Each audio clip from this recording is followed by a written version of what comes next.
Welcome everybody to the Abu Dhabi paddock after the final race of the season, which was completely dominated from start to finish by the world champion Max Verstappen.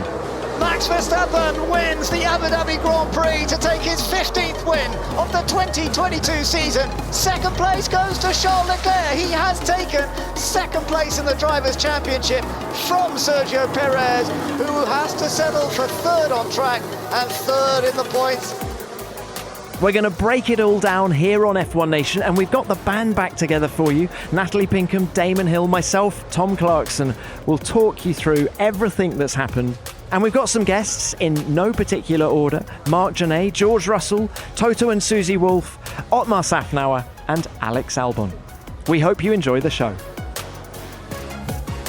I thought the race summed up the season. Max Verstappen, utterly dominant, looking after his tyres. I felt he could have done anything. Also Charles Leclerc. He was there right in his tail, wasn't he? Pushing to the end, don't you think? I mean, I thought it was a great race by Ferrari. But look, let's just deal with Max first of all, and just the bounce back from Brazil. The car was off the pace, and then there was the controversy about him not letting Checo through for sixth place, which actually could have hurt Checo as things panned out. I thought the way Red Bull came back this weekend, Max didn't even do FP1 because Liam Lawson, the F2 driver, was in his car, and yet they nailed it.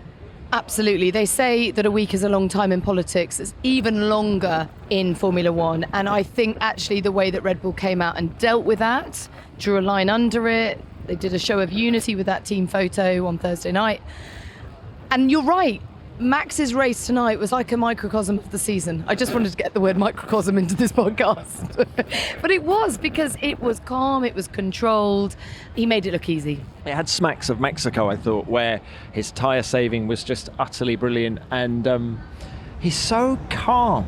Yeah. When you listen to him were you like that on the radio? I couldn't breathe, let alone talk. But isn't he? He's just, it's like him and GP are just having a chat in the pub. Well, it's quite... Yeah. I mean, to be fair, in our day, we didn't have the ready communication they have now. I mean, people didn't come on the radio. There wasn't the conversations. They are talking to them all the time, and they need that feedback because of the tyre strategies and so forth. It's a real hallmark, I think, of the great drivers. When George was told he got a 5-second penalty, he didn't go, "Oh no, I've got a 5-second penalty." He immediately said, "Right, we got to go long because that is now the best strategy." He immediately switched to plan B, and the presence of mind of those drivers is phenomenal. A mark of just how good Max has been this year is when you look at the qualifying head-to-head, everyone's, Christian Horner will tell you what a step forward Checo Perez has made this year, yet the qualifying head-to-head between Max and Checo this year, 18-4 in Max's favour. It's huge, isn't it? Yeah. I mean, it doesn't come as a surprise, but I am nevertheless surprised, because that's dominant. The only thing that Max might have been able to do today, I thought, was back up Leclerc into his teammate a little bit. Like, funnily enough, Checo did last year when he slowed Lewis Hamilton down. Do you think? Are you joking? You don't want a guy breathing all over your gearbox when you're leading your race. You don't want to give it to him, to help his teammate, to help Checo. They get DRS. How much can he... Okay, all right. You're just going to encourage him and he'll get DRS and then fly past you. Do you know, I think after everything that happened in Brazil, had there been an obvious opportunity to help Checo, I'm sure Max would have done it. He really emphasised the importance of teamwork pre-race. It wasn't, to me, an obvious opportunity. I think that ultimately the two-stop was Checo's undoing. I felt like he had a lot of work to do, and they were underestimating Leclerc if they thought that he wouldn't be able to defend. But he did defend with all his might at the end. It looked like Checo might catch him. I actually sympathise with Red Bull. I think when you look at the last few races from Ferrari, their tyre deg has been much higher than Red Bull. So I think they would have quite rightly thought that Leclerc's tyres were going to go off. And they didn't, because Charles absolutely nailed... Yeah, he did. And he should take full credit for that. I mean, he was beaming in the pen tonight. Really interesting, because at the beginning of the season, remember us sitting in Bahrain when they had the 1-2 and we thought they're going to be dominant all season. Actually, you saw real celebration in his eyes and those of the team, because really P2 in both the drivers and constructors was a job well done for them, considering everything they've been through this year. Charles made the point in the press conference. He said there are 3 areas that we need to improve on. Strategy, Nat's laughing. Well, I feel like you're going to cover off some big areas: strategy, reliability, performance. And tyre dig. So yes, performing. Okay. You nailed it. Okay. Well, that's pretty much everything, isn't it? And of course, he's saying that on the back of, the rumour mill coming into this race. There was a lot of speculation about the future of Mattia Binotto at the team. Mattia has been asked it 100 times this weekend. What is your reaction to those stories? And he said, well, there are always stories at Ferrari. That's the thing. I feel like Ferrari are under an undue amount of pressure. It just feels like Ferrari have more pressure. No, I mean, I'm sure other teams will disagree, but it always feels like burning under the spotlight. Yeah, Ferrari belongs to Italy, doesn't it? It's like the Houses of Parliament in England. It belongs to us, and we have every right to pressure all the people who work for us and the civil servants. So if you're the head of Ferrari, unless you're Enzo Ferrari, you are going to be put under the most ridiculous amount of pressure to deliver for them, even though it's not actually factually, it belongs to Fiat, I think, doesn't it? It's still so, it's not actually a public institution, but it's the national team of Italy. Well, look, now is a good time to bring in Ferrari test driver Marc Gene, who I caught up with while you guys were just coming off air on Sky. Marc, it's the end of a long, hard season. Charles has got that P2 in the championship. You've got P2 in the team's championship as well. Just what's the feeling at Ferrari? It's a very good feeling. Constructors, we knew we had the upper hand, but you still had to finish the job. But we did it in style, And then Charles' race was superb today. I mean, I think he was the best driver out there. He did everything perfect. The team did everything perfect. Great pit stops, great strategy. To finish like that, I know the books, no one will remember who finished second, but that gives us great morale back in Maranello. And our memory, human beings' memory is very short, but you always remember the last thing, So believe me that it is more important than you think, the second place today, because we were fighting against Red Bull and we finished ahead of one of the Red Bulls. That is quite an achievement. Now, in what areas do you feel Ferrari needs to take a step forward as we go into 2023? Yeah, I mean, we made mistakes this year. First, reliability, but we knew that, We wanted performance. We knew we were going to get reliability with the engine later on, and we've been more reliable later on the season. Strategy, of course, we've made some mistakes. Even drivers sometimes we've made some mistakes, but I think that last race shows that we can also be perfect in reliability. Drivers, Charles was perfect today. Strategy was perfect today, the team.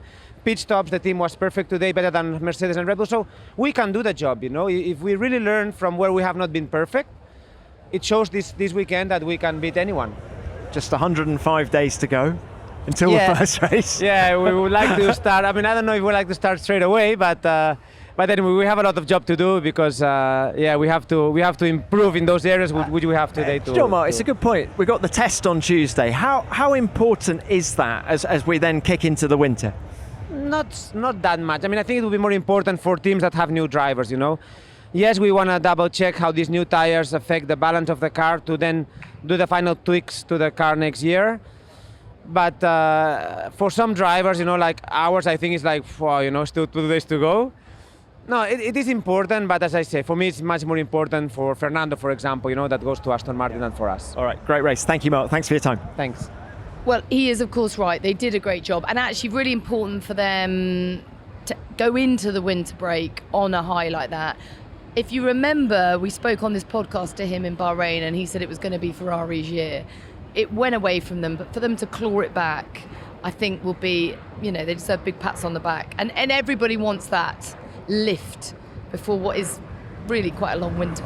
You know that expression, you're as good as your last race? Well, they did very well in their last race, didn't they? So it's the bits in between they've got to work on. We've come and camped outside Mercedes and we've got the Wolffs. The Wolffs and a Russell are here now. Toto, can I bring you in first? Just your first retirement of the year, damn it. Yeah, but it sums up the season that we had. It was so difficult. We had a few moments of performance. The last one in Brazil, and we're really proud. Not only it's George's first win, but it was the win of the season, and we finished first and second. So there is a light at the end of the tunnel, but it was difficult. Well, let's end on a positive by should we talk about Brazil? I mean, we can talk about Brazil. I mean, we've got to take the positives away from the season. The journey we've been on as a team has been immense. But by our standards, it's definitely not enough. But there is a light at the end of the tunnel. Everybody's going to be working immensely hard over the winter, and we're going to hopefully come out next season, Bahrain, fighting and challenging those guys in red and blue. George, the journey the team's been on, yes, but also the journey you've been on this year. Yeah, I mean, I feel very fortunate to be in this team, teammates with Lewis, learning a huge amount, being pushed to my limits. You know, it's not easy being teammates with somebody as fast and great as he is. But it has been a great year in many regards. You know, what we all do, every single person in this paddock, we are so fortunate to travel the world. Us driving, you know, the fastest cars in the world, around the best tracks in the world. I'm knackered now, but still, there's a lot to look back and be happy about. A strong season, and it's good to finish on a high.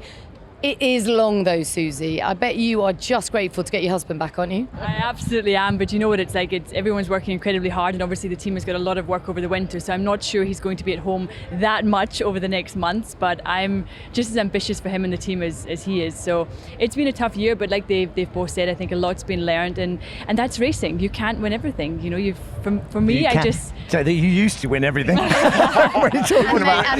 It was great. Do you know what? There are the benefits of having a racer for a wife. I'm not sure anyone else would be quite so empathetic and sympathetic to the challenge ahead. No, absolutely. When we met each other 13 years ago or 14 years ago, I said to myself, I need to go for that one because she's the only one who can understand what I do.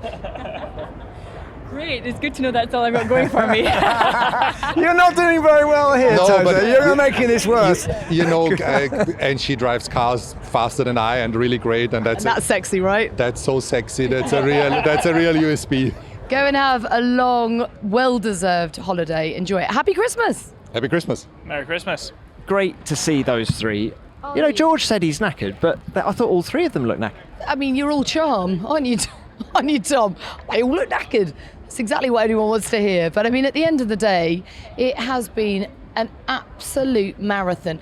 Not just for them, but I think it's quite interesting psychologically for George, because here he was joining this multi-championship winning team, finally getting the break, because let's face it, he's been incredibly patient in his F1 career, just waiting, biding his time, waiting to get that opportunity to really prove his talent.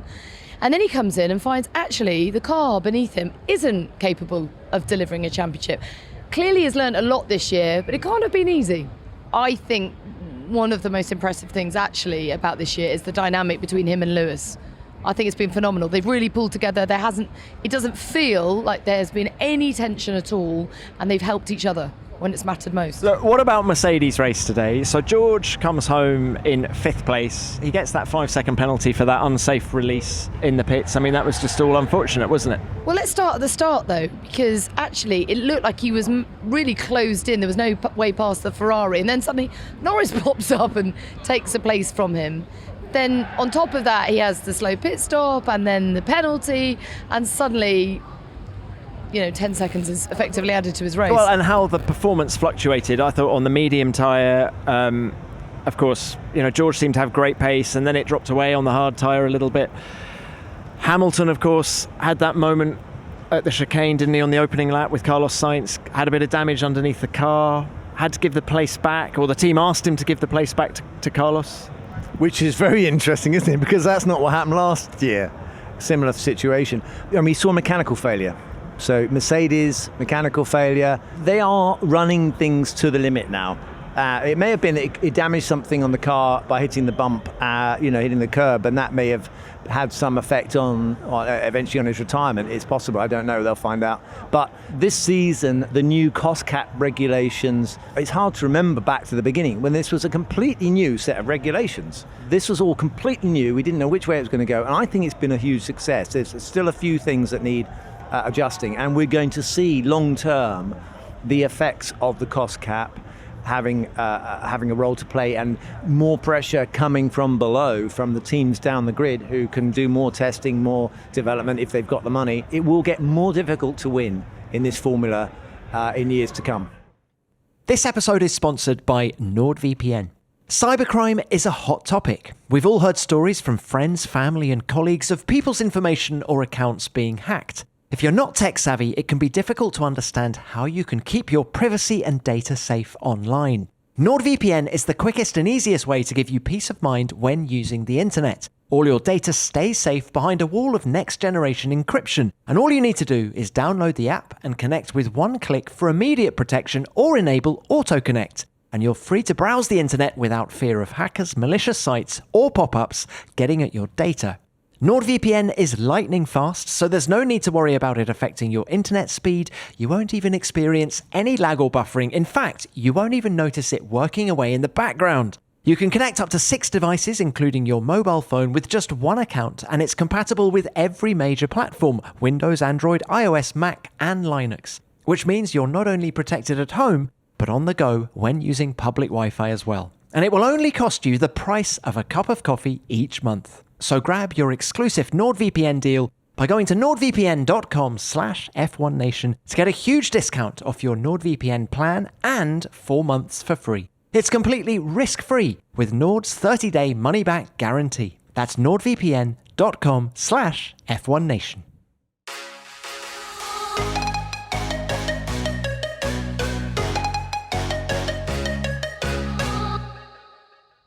We're now joined by Alpine team principal Otmar Szafnauer. Otmar, first of all, P4, you've done it. Yeah, exactly. Best of the rest was our aim at the beginning of the season, and it didn't come to fruition until the last race.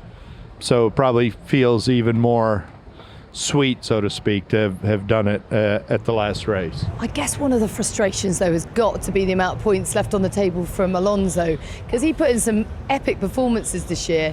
Reliability has just been a real niggle, hasn't it? It's been a real niggle, and yes, a frustration from a driver perspective, but had we been reliable and as fast, because we made a conscious effort to produce a more performant powertrain and also develop the chassis to the very end that we could for performance reasons. But had we had the performance and the reliability, I think we still would have only finished 4th. So in a way, it was a good learning experience, finishing 4th. Sorry for Fernando for sure. He got the short end of the stick there from a reliability perspective. But as a team, we couldn't have done any better. You've had to hit the ground running. You came from a different team. Your first year with Alpine. What has been the culture difference experience? Yeah, so the culture there has changed, and it's hard to change culture. But I think they're at a place when it was Lotus that took it to a different place than when it was Renault in the past. And it was definitely different than what I was experiencing at Force India and Racing Point. And then somebody said to me, because I'm all for a no-blame culture, and I think to have a high-performing team, you can't be pointing fingers, you have to work together.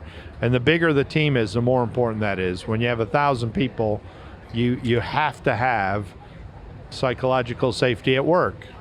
And when I first got there, somebody said to me, you know what, we have a no blame culture, which I didn't quite know what that was. So I tried to figure out what that was, and we are working hard, and I think we're making great progress, and that comes from the leadership on a no blame culture. And when we're there, we'll pull together even more, work even harder, enjoy our work, and the quest for the top 3 will become easier. I'm really intrigued by the concept of a no-blame culture, because of course it makes sense, but also there has to be an element of accountability. Someone has to own it when there is a problem. How do you go about doing that? Yeah, so no-blame culture doesn't mean no accountability. What it means is you're allowed to take risks and make mistakes without being blamed. If you repeat those mistakes over and over and you're not at the right competence for that job, then we have to do something different. And that's either training so you get the competence or do something that you're competent at. But that doesn't mean accountability is lost in a no-blame culture. Otmar, let's throw it forward. You've got Pierre Gasly testing in a couple of days' time. What's he going to bring to the team next year? Well, Pierre, as we all know, he's also French like Esteban. So we're going to have 2 French drivers. And how good's your French? Mine is non-existent. But he's fast, he's experienced, and he's still young. So, that combination I could say about both of our drivers. And they're fast, they're experienced, they have over 100 races each, and they're still 26 years old. So it's a good combination. Fernando Alonso, who you now know very well, is going to the team that you knew very well prior to the start of this season. How do you think they're going to bond? Let's see. Fernando, once he puts the helmet on, wants nothing more than to finish as high as possible. And he's still like that. He's a supreme competitor. And I'm sure there will be, things that Aston will appreciate, but let's see what happens, when the helmet's on. I feel like you've earned yourself a large glass of red. Go and enjoy it, and please just have a little bit of a break, will you? A little bit of a holiday? A week in America to, take in Thanksgiving, which I haven't done in a long time, collect my son from university, and then when we're back, it's work until the 24th of December. We got next year's car to build. Enjoy it. Thank you so much. Good Bon to see you. chance. Bon chance. I know what that means. Bon chance indeed to Otmar. Now, when I look at the top 10, it was pretty quiet, except for, I think, the guys who are leaving. 9 and 10. 9 and 10. Yeah. Daniel Ricciardo, Sebastian Vettel. I mean, why don't we actually talk about the 4 guys who are not going to be on the grid next year? And Don't. You're going to get me emotional. well, let's go in order. Finishing Okay. positions. Daniel Ricciardo, P9. We know the nature of this game, and it's very cruel and it's very ruthless. hard. I And, know, and and I actually get you it. deliver But or you. for me, it's Yeah. a real issue that an 8-time Grand Prix winner is going to be the 3rd driver for Red Bull. I mean, that's just weird. Why has Mick Schumacher not got a drive for next year? He crashed too many times. It was too costly for Haas. Sebastian But Vettel. again, well, he's going on his own terms. Yeah. And, very emotional to bid him farewell. But I felt like the whole weekend was about Seb, and that was lovely, and it was fitting. The way that the sport is presented now is there's a lot of very good positiveness, and that's great. But underlying everything is always going to be the bottom line, and the bottom line is you win or you don't, or you're quicker It's and you're not. performance, absolutely. And that's going to rule your life. I But do David, the think bottom line is also financial, and I think it's fascinating that Nicholas Latifi, let's not forget, a race winner in Formula 2, he comes with a bit of cash. He cannot get a place on the grid in 2023. There is such strength in depth in terms of talent now that there is no room for a pay driver in Formula 1, and I don't think there's ever been the case. Well, I think that's got to be a good thing as a whole for the sport, that talent is, taking precedence over money. On a personal level, I'm going to miss them all. I hope it's not the end for Daniel. I feel like he really does need a break. I feel like it's taken its toll on him the last 11, 12 seasons. COVID particularly, on a personal level, he didn't see his family for 2.5 years. Now, I don't know about you, but I would be half the person that I am if I didn't see my family for 2.5 years. Like, on a, this is the big mental game, Formula One. You have to be on it, and you have to feel the support and love of your kind of inner circle. And I think huge credit to Daniel that at no point, even when things have been going really badly, and I'll say what I said a minute ago, which is I'm so pleased for him that he finished in the points and was relatively hooked up this weekend, but at no point when it was going pear-shaped did he ever slag the team, get involved in any politicking there. He just took it on the chin, and I thought was incredibly professional in that way. I agree. I think he puts on a very brave face. I know that. I mean, I think he's hurting inside, but he's never shown that or asked for any sympathy. How was he in the pen at the end of the race? I think, fairly emotional, but keeping a lid on it, as he has been able to do for a lot of this season. His mum and dad and sister and brother-in-law and some of his mates and his niece and nephew are all here this weekend. It's his little nephew Isaac's birthday today. It's his trainer and best friend Michael's birthday tomorrow. So there's a sense of celebration, but there's also definite emotion for everyone because they're wondering if it is the end of an era. Hopefully it's just the end of a chapter, and he'll go away, reflect, push the sort of regenerate button and come back stronger for it. Well, it is the end of an era when we talk of Sebastian Vettel. I've got a little confession to make. One of the reasons we're sat down to do the podcast this week is because, Seb had this run the track thing last night. You pulled your hammy? I did. Did you? Oh and I can't walk. God. Or I'm struggling to walk. Kidding. Yeah. But it was a wonderful moment on Saturday night when Sebastian ran the track. Mick Schumacher ran it as well. I guess 300 people. I didn't see either of you two there. Well, we did. I was there at the start, but I had. We did. We both went to the start, and then we went for a curry. No. We went for his leaving drinks, and look, we're like everyone in this paddock, big fans of Seb. Yeah. I don't know about you, Damon, but I've seen over the last 12 years of being in the sport a real change in him. Yeah. But I agree. Really pin it on him becoming a father. I think he changed completely when he became a dad. Yeah. Started to care more about the world around him, about the way he interacted with people. He wasn't perhaps quite as ruthless as he has been in the past. Wasn't all about winning. He was seeing a bigger picture. And he's just a genuinely lovely bloke who wants to make a difference in the world. And by the way, I loved Beyond the Grid with you and him. That is one of the best podcasts I've listened to in a long, long time. I'll pay you later. Thanks, Nat. No, I really mean that. It got me quite emotional, particularly when he's talking about his wife. Yeah, Hannah. Oh. Lovely to see Hannah and the kids here this weekend lovely. as well. But just to go back to my run and the hamstring. Here we go. You're milking it now. much more important than Sebastian Vettel, four-time world champion, just about to retire after a fantastic glittering career. Yeah. What was so fantastic is that, I say, there was 300 people running or something like that. And Seb, I would reckon, ran with pretty much all 300 people. So you'd be running along and he'd suddenly just come and join you and whoever you were running with. Then he'd sprint on ahead of you and join another group. Then he'd drop back behind you and join another group. And then he stayed until the last person crossed the line. About an hour after the first person crossed the line, he stayed and congratulated everyone as they crossed the line. And I just thought that was the mark of the man. The night before his last Grand Prix, it had gone 10 p.m. and just what a guy, and what a race. He's been, I said, Daniel's on it. Seb in qualifying, I haven't seen as good a qualifying performance from him, he was certainly sublime. in his Aston Martin career. Yeah.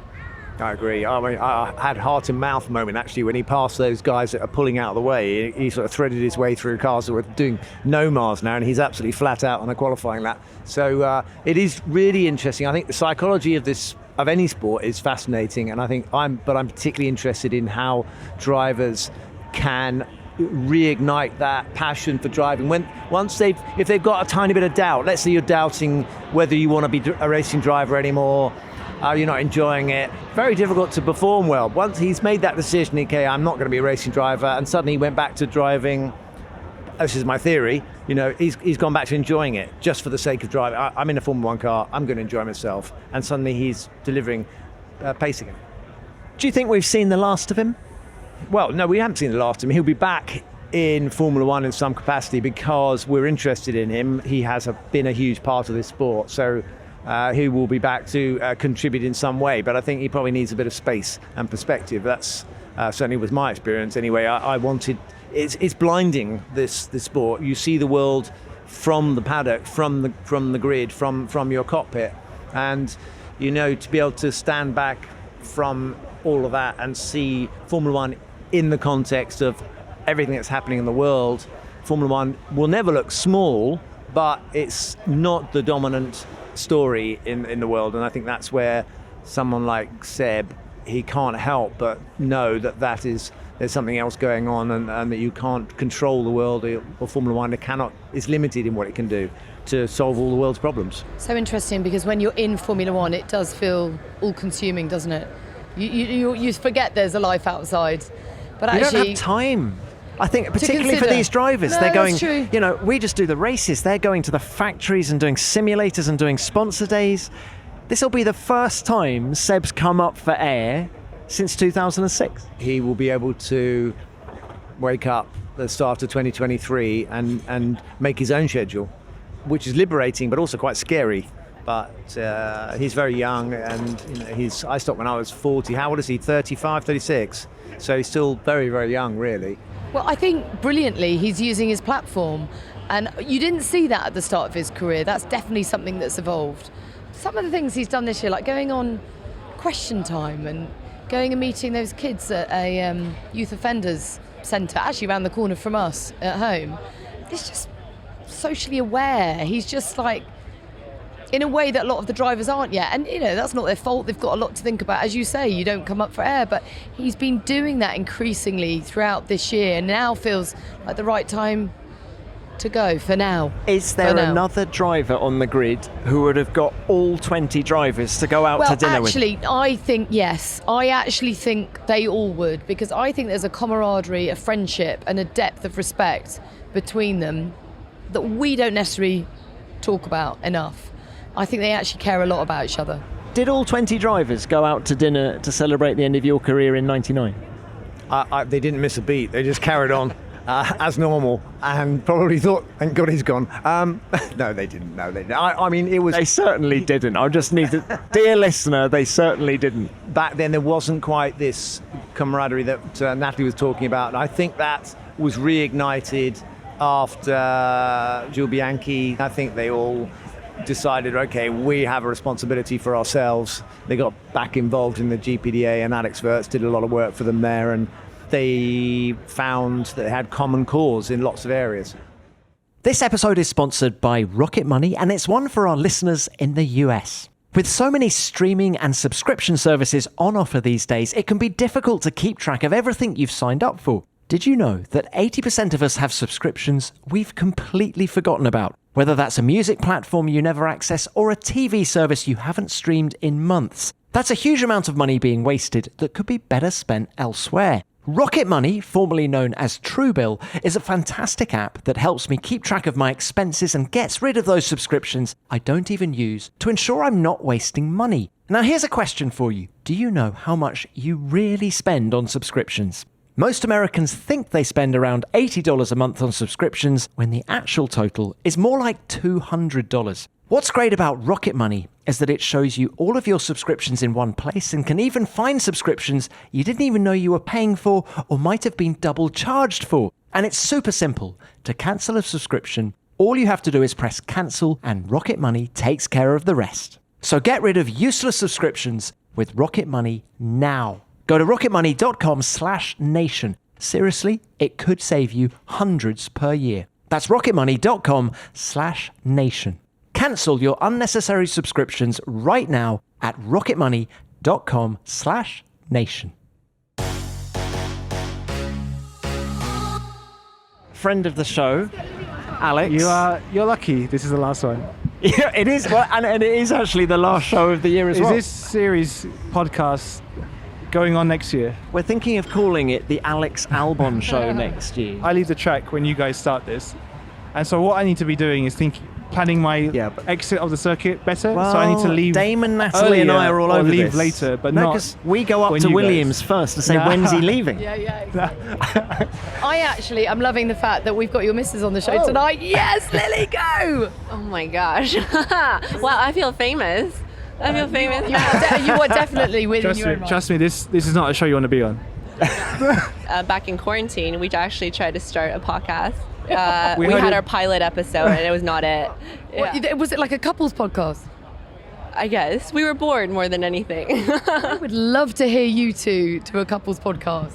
Actually, as you were joining, we were just discussing the dinner on Thursday night. You said, would any other drivers be able to command all of the drivers on the grid going to one dinner? And I said that I think there's the depth of friendship and camaraderie and respect between everyone on the grid that probably we haven't ever seen in Formula One before. I agree. I feel like, and even I think the older guys talked about this, that I don't know how it was for you, Damon, but there was a bit more of like enemies, rivals, rather than enmity. Yeah. I mean, almost a sort of Schadenfreude. If someone had bad luck, everyone was happy. Exactly. And I think it's different, where we're still kind of friends. Obviously, when you see the racing on the track, we're not friends on the circuit, but at least off the track, we spend so much time with each other. You know, we're doing 23, 24 races now. I see, unfortunately, my teammate Nicky or George or whoever more than I do Lily, and that's just the way it is, and you kind of build a friendship. And I've raced against a lot of the drivers since I was 8-9 years old, so I've spent a long time with them, and And yet there's also this thing where I think the drivers who have been in the sport for a while, Lewis, Seb, Valtteri, Daniel, they're all super nice guys. They make us feel very welcome, and it makes everyone feel like a family, and it's really nice. The dinner, truthfully speaking, it was really special. It was a lot of fun. I think every driver, myself, my cheeks were aching, just smiling and laughing the whole time. So it was really good. I'm really glad that it's like that, honestly, and I'm really sorry I didn't experience that myself. My dad experienced it in his day, because in those days they were bonded by the danger, and they travelled a lot more together, and so there was this awful bit in between where everyone started to hate each other, and you know. Can I just ask a question though, which I think is crucial about this dinner? Who had the alcohol-free drinks and who drank that really expensive Margot? I feel like I get in trouble to say. I think who what goes on tour and stays on tour. Exactly. That was a strict policy of the dinner itself. We can't say what happened. There was a very good stories being told. I was going to ask you, what did you eat? Only because there's this rumour going around that the bill was 140 grand. What a load of rubbish. No, so here's the thing. I looked up. It was 250. I looked up and thought, what is the most expensive meal you can buy? So it was actually about £10. Do you know what? There is actually a taco that you can buy in Cabo, Mexico for 25k. What's in it? Gold leaf. Right. Kobe beef, etc., etc. Yeah. So, but if you're going to have gold, you don't want to eat it, do you? We're normal people. You know, we're not here expecting caviar on our plate and gold spoons, and if it's not gold, I'm not eating it. We had a set menu. There's a lot of people with dietary requirements, like obviously Lewis is vegan and all that kind of thing. Lewis covered the bill, very nice of him. He organised it as well, very nice of him. So he knows what the bill was. So that bill, I saw that bill. That bill was from the Nasser, the Salt Bay guy. We didn't even eat there. We ate in a place called Hakkasan, which was joking. a I don't Chinese believe place. for a second it was 140k, Alec. No. But before you go, we must just ask, look, year as a whole, sum it up. What needs to happen over the winter to kick forward? So obviously we were 10th in the constructors this year. It's not where we want to be. It's obviously not where Williams want to be, and it's a tale of two halves where when I look at the season as a whole, I'm very happy about it. I feel like, you know, I've had a year away from the sport, and it's not always guaranteed your success coming back, and you know, I'm confident in myself, but there's still that what's going to happen when you do get back. And I felt like the way that my season unfolded, personally speaking, has gone really well. I feel like it's been my best year in Formula One. I feel like I've grown a lot from my first year in Formula One, and where I see myself now, I feel like I've really gelled with the team, and we can achieve and we will achieve great things. It's obviously been a year where we haven't been competitive. You know, we came out the blocks in Barcelona and we knew it was going to be a tough year. But we got points, we had some very good races, took advantage of strategy and scenarios, and I feel like if you look at our year, we got points when we shouldn't have, and it puts us in a good place, because I feel like as a team, as where we are, we really do maximize a lot of what we have.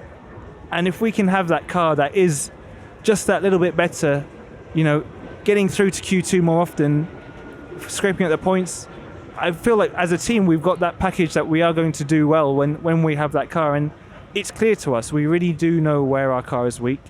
Of course, there's the other issue of now you've got to go and fix it, and you've got to find them, cure them weaknesses in the car. But we have a direction to go in.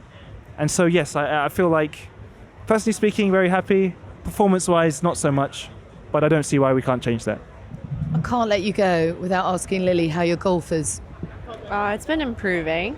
Do you mean that? She's sounding so nice right now. she talks so much. No, I need to defend myself. *T no, on my he's unteachable. On my golf. Unteachable. Yeah, but he's complete chaos on the course. Imagine pure chaos. That's Alex.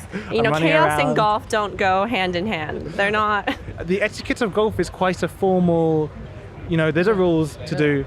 Lots and there of I rules. am running around, hitting balls, losing balls. Yeah. Walking when people are putting, I'm running around. When people are really doing not it in their great. backswing, I'm laughing, I'm dancing. I think I embarrass Lily when I'm on the course, Does Yeah, it's more of a... Yeah, I do. At the beginning, I was like, oh, this would be fun. Like, we get to spend quality time together while golfing. But no, it's pure chaos, and it's more of a headache than anything else. The thing is obviously when I play with Lily, she's practicing. She's getting into tournament mode. So it's hard for me. It's almost a little bit awkward because I'm there. I'm trying to act professional. I'm trying to act courteous, but I'm not. I'm no, but apparently it's I'm not. really not. I'm, as she says, apparently I'm chaos, and she's not the only person saying that. So clearly I am. Anyway. It's not the beginner golf that's the issue. It's the yelling, the swearing, the wanting to throw the club, running around. I love this. Is a true insight into your character, Alex. I love it. I do no such thing. I'm a great golfer. What have we started, TC? Listen, guys, go and have a lovely break. Thank you so much, and thanks for all the contributions over the year. Have a great winter. We'll see you in 105 days' time. I don't look forward to it. Don't start a podcast over the winter. Guys, thank you so much. We'll see you soon. He mentioned Nicholas Latifi. He's moving on. We wish him well in whatever comes next. He mentioned on the sister podcast to this, Beyond the Grid, that maybe a career in IndyCar beckons. So good luck with that. Final guy we haven't spoken about really is Mick Schumacher. Outqualified Kevin Magnussen this weekend in his final Grand Prix for Haas. What do we feel, guys, about him having to make way for Nico Hülkenberg next year? I kind of get it. I get the decision that Gunther's taken, because when you're a midfield team and you've really got to secure those all-important kind of top 10 finishes, points, you can't leave anything on the table. You certainly can't crash the car and cost the team money. But I also feel it's a shame, because Mick is a great guy. Nico's a great guy too. It's lovely to have him back. I don't know. I'm torn, because I think that you could argue a case for Mick staying on the grid. You could also argue a case for him not being on the grid. And Gunther had that decision, and it clearly weighed on his mind, because he took a long time to make it. Damon, Nico Hülkenberg hasn't raced regularly in Formula One for 3 years. He's made a few comebacks, which have been pretty impressive considering the amount of time he's been out of a car. And he has got quite a few races in his bank, hasn't he? So I don't think that doesn't worry you, because the reason I say that is Fernando Alonso says it took him more than half a season to get back up to speed last year in Formula One, and he'd only been out for 2 years, and he'd been racing consistently in WEC and Dakar and all sorts of other things. No, I think it's hard to, once you've had a break, I think it's very hard to get fully up to speed. But he's not under pressure in the same way that Mick was. I think Mick was under a lot of scrutiny, a lot of pressure, and I think they got to him in the end. I don't know where he gets his advice from, but I think he probably found it was harder than he thought, Formula One, and there's some other aspects to it which you only get from years of being in the sport, which I think Nico Hülkenberg has had, and therefore he can concentrate on delivering for the team, and that's why the team ultimately need people who can just do the job without putting them under stress. I also think from Haas's perspective, they were burnt by the year of 2 rookies. Having 2 rookies in the team didn't work for them, and I know it was a far less competitive car, but they need, I suppose, a safe pair of hands, an experienced pair of hands, to give them the feedback and to deliver. Whenever there's points available, back them. And I guess that's why they've gone for Nico. So the top 10 looks like this. Max Verstappen takes win number 15, would you believe it, of the 2022 season. Charles Leclerc is second, his 5th second place of the year. And Sergio Perez, last man on the podium, his 2nd third place of 2022. Then came Carlos Sainz in 4th, George Russell in 5th, despite getting that 5-second penalty in the middle of the race. Lando Norris, the lead McLaren driver, in 6th. Esteban Ocon, the only Alpine driver to make the flag, in 7th. Lance Stroll was 8th, Daniel Ricciardo 9th, and the man who's leaving Formula One, Sebastian Vettel, came home in 10th. Well, guys, I think that's almost it. Stop it. No, don't. I hate goodbyes. I tell you what, let's come up with a highlight from 2022. Each of us. Who wants to go first? I'm going to say George winning in Brazil, because it feels as if, whether you're a Mercedes fan or not, it's important for the sport to have Mercedes back at the front fighting. And I think it's good that we have Ferrari, Red Bull, Mercedes, a 3-way fight, if you like. Okay, clearly it was track specific. Clearly they've got a straight line deficit. They've got issues they've got to get on top of, porpoising, braking issues that have plagued them all year. But I think they've identified the problems now. They're shelving this car, they're moving forward, they've learned a lot as a team. But also, he's just a very nice guy, so it's lovely to see a young Brit on the top step. I would choose that one, but you've chosen it, so I can't choose that one.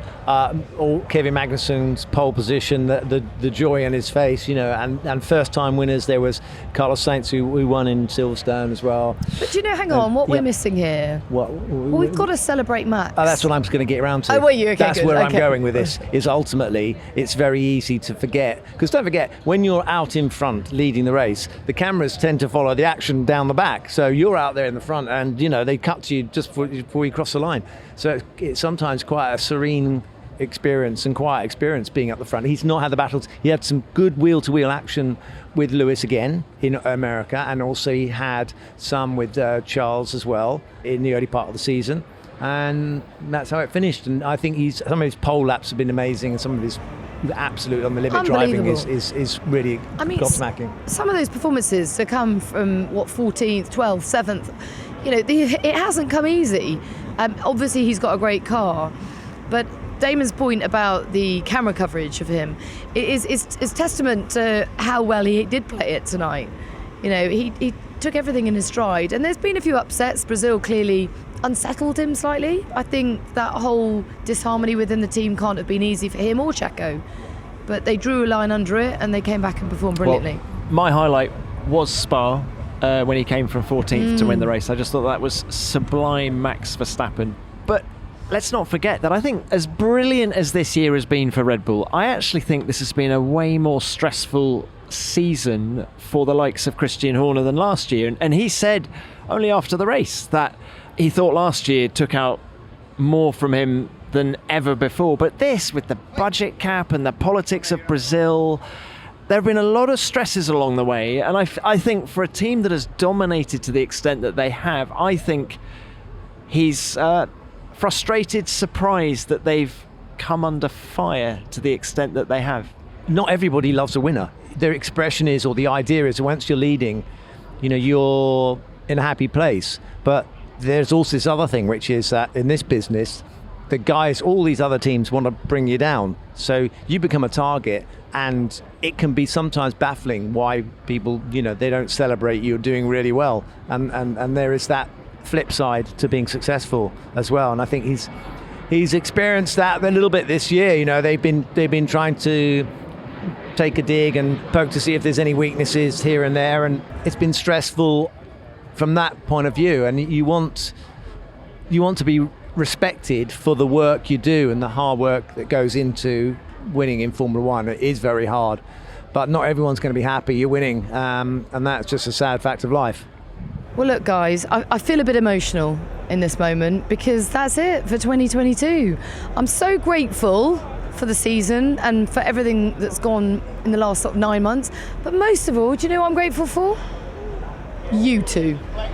Well, it's been nice getting the gang back together, hasn't it, Natalie? I haven't been Tom, drinking. Can I just say I haven't been drinking? No, you're absolutely speaking from the heart, and I want to say it's been great also having all our fans from around the world asking us some questions. Ask Damon. This is F1 Nation, after all. F1 Nation, and Tom for looking after us, because you do all the work, and also we do all the work. There's no I in team, Damon. There's no, and also our engineer team as well, and our producer. Absolutely. Thank you to Chris, thank you to Karen, and everyone at Formula One who helps make this podcast happen. That was Formula One 2022, F1 Nation. Natalie's going to do the rest. Produced by Formula One and Audio Boom Studios. And we will see you in 105 days when we'll be reporting from the Bahrain Grand Prix.